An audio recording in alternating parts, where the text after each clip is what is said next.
சுதேசியை நாம் ஏற்றுக்கொள்ள வேண்டியது காலத்தின் தேவை என்றும் தற்சார்புடையதாக மாறும்போதுதான் இந்தியா வளர்ச்சியடையும் என்றும் பிரதமர் மோடி தெரிவித்துள்ளார்.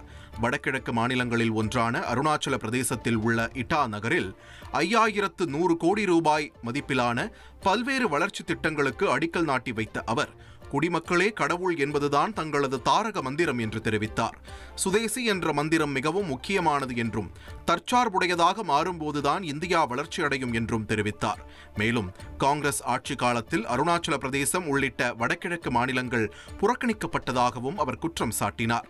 ஜிஎஸ்டி சீர்திருத்தங்கள் நடைமுறைக்கு வந்ததை சுட்டிக்காட்டி ஜிஎஸ்டி திருவிழா தொடங்கியிருப்பதாகவும் அவர் தெரிவித்துள்ளார். ஜிஎஸ்டி சீர்திருத்தம் காரணமாக ஆவின் பால் பொருட்களின் விலை குறைந்துள்ளது.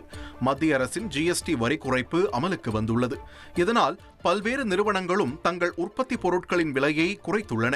அந்த வகையில் பால் பொருட்களின் விலையை குறைத்து ஆவின் நிர்வாகம் அறிவிப்பு வெளியிட்டுள்ளது. 200 கிராம் பனீர் 10 ரூபாயும் 500 கிராம் பனீர் 25 ரூபாயும் குறைந்துள்ளது. 1 லிட்டர் நெய்யின் விலை 690 ரூபாயில் இருந்து 650 ரூபாயாக விலையை குறைத்து ஆவின் நிர்வாகம் அறிவிப்பு வெளியிட்டுள்ளது.